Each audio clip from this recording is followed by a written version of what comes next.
Récemment, je me suis demandé ce qui pourrait aider les étudiants dans leur travail quotidien sur l'informatique. Et j'ai peut-être trouvé une solution 100% gratuite pour vous, les étudiants, ainsi que les personnes qui souhaitent améliorer leur productivité au travail. Salut à tous, j'espère que vous allez bien, en tout cas moi, ça va extrêmement bien. Cette semaine, comme vous l'aurez vu à cette courte introduction, nous allons parler des étudiants et nous allons parler productivité, tout simplement, puisqu'aujourd'hui, je vais vous présenter cette extension de navigateur pour les étudiants. À savoir, avant de commencer, pour ceux qui ne le savent pas, un navigateur, c'est une sorte de petit module logiciel que vous installez sur votre navigateur et qui vous permet de personnaliser le navigateur et d'y ajouter des raccourcis, etc. Toutes les extensions de navigateur que je vais vous présenter au cours de cette vidéo sont gratuites pour les fonctions de base, mais pour la plupart, elles possèdent des formules payantes. Mais ne vous inquiétez pas, les formules gratuites sont amplement suffisantes pour une utilisation classique. Sur ce, je vous ai expliqué tout ce qui allait se passer au cours de cette vidéo, je pense qu'on peut maintenant y aller.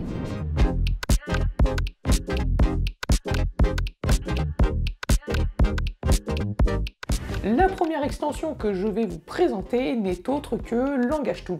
Globalement, LangageTool est une extension dotée d'une intelligence artificielle, donc IA. Ainsi, pour les moins expérimentés avec la langue française, elle vous permettra de rédiger des textes, de les faire corriger en termes d'orthographe et de grammaire, un peu comme le ferait ChatGPT, mais intégré à votre navigateur. Maintenant que je vous ai expliqué à quoi sert LangageTool, ce que je vous propose c'est qu'on l'installe directement sur mon navigateur et qu'on teste tout ça pour voir un peu ses capacités et ses performances. Pour l'installer, rendez-vous dans les liens disponibles en description de cette vidéo. Une fois sur la page, cliquez sur Ajouter à Google Chrome.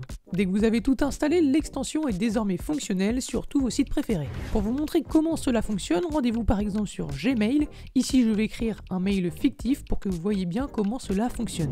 Nous voilà sur Gmail, j'ai maintenant écrit mon mail et j'ai fait exprès de faire des fautes pour voir si cela fonctionne correctement. Vous voyez directement en bas à droite du mail qu'il a détecté des fautes et pour les corriger c'est très rapide. Cliquez sur l'onglet circulaire rouge et il vous propose toutes les solutions ou alternatives à ce que vous venez d'écrire. Pour la seconde extension de cette vidéo, il s'agit cette fois-ci d'Evernote Web Clipper. Cette extension est franchement pour moi l'une des plus utiles. Que ce soit pour préparer une vidéo ou encore un exposé pour l'école, c'est vraiment hyper pratique. En gros, elle vous permet d'enregistrer des articles, des pages web ou encore des captures d'écran directement dans l'extension Evernote. C'est juste incroyable, je l'utilise déjà depuis quelques semaines et grâce à cette extension, vous pouvez notamment regrouper tous les articles et fichiers dans des dossiers différents afin de regrouper ça sous forme de projet. Honnêtement, si vous êtes un peu comme moi et que vous avez tendance à mal ranger vos dossiers et en perdre certains, cela peut vraiment vous être très utile et vous aider dans votre organisation. Comme tout à l'heure, ce que je vous propose, c'est qu'on aille découvrir ensemble cette seconde extension et pour cela, on se retrouve directement sur mon ordinateur. Tout d'abord, pour l'installer sur votre navigateur, il vous suffit de vous rendre sur le lien en description et vous atterrirez sur cette page. Ensuite, vous avez simplement à cliquer sur Installer le Web Clipper. Maintenant, descendez et allez dans la catégorie Extension de navigateur. Vous n'avez plus qu'à choisir votre navigateur. Pour ma part, c'est Google Chrome. Ensuite, cliquez sur Ajouter à Google Chrome. Une fois que vous l'avez installé, il vous suffit de vous rendre sur les sites que vous souhaitez garder précieusement dans un dossier. Maintenant, je vais vous montrer comment enregistrer ces pages web dans les dossiers sur Evernote pour que vous puissiez y avoir accès sans passer 2 heures à chercher vos fichiers. Pour ce faire, rendez-vous sur la page web que vous souhaitez enregistrer, puis cliquez sur le petit onglet ressemblant à une pièce de puzzle juste ici. Ensuite, il ne vous reste plus qu'à choisir le format de capture, donc article, page complète, capture d'écran, etc. Puis de choisir où vous voulez l'enregistrer. Pour ce test, je vais donc le mettre dans un fichier test. Pour vous montrer un peu comment j'organise mes projets vidéo avec Evernote, je vais vous montrer les 2 fichiers projets de mes 2 dernières vidéos. Voici par exemple le fichier de cette vidéo. Vous le voyez, tout est bien regroupé et cela me permet de retrouver le fichier dont j'ai besoin sans chercher 2 heures pour relancer une session de travail. Et voilà, c'est déjà tout pour Evernote Web Clipper.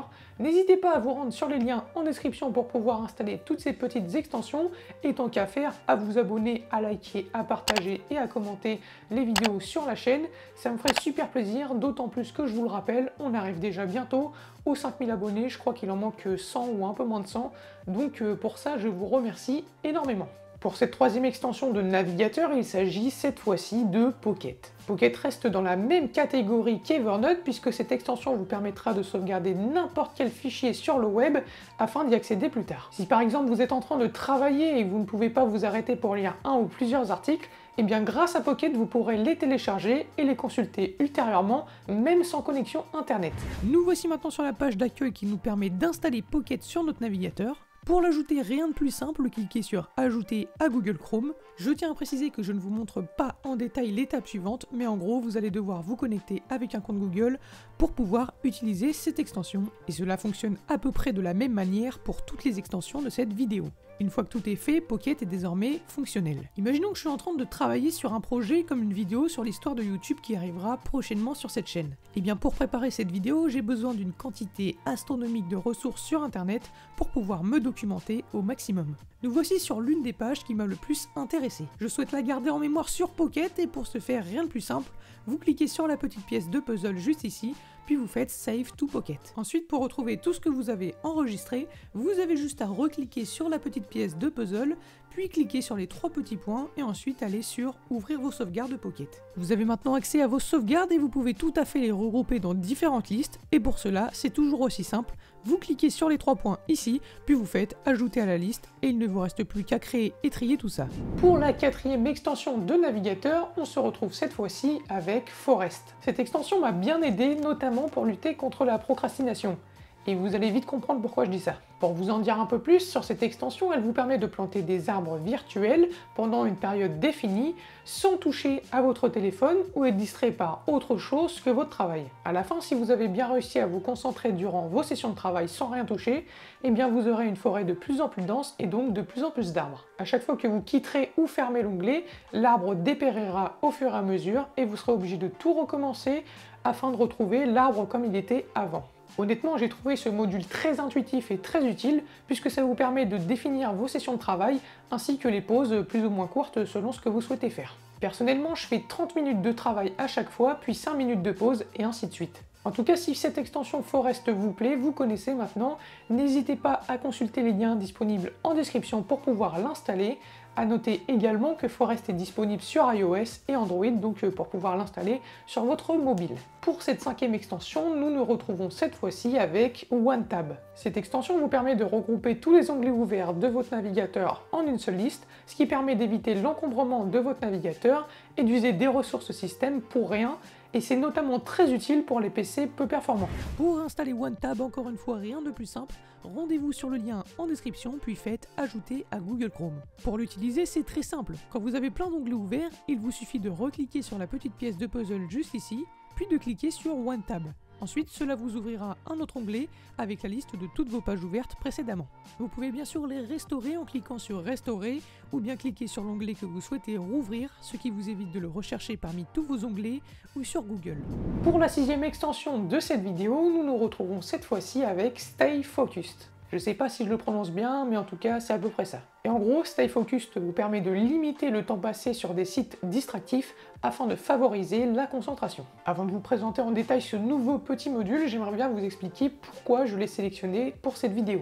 Comme tout ce que je vous présente, cela commence par la simplicité, mais il y a également un point qui a attiré mon attention.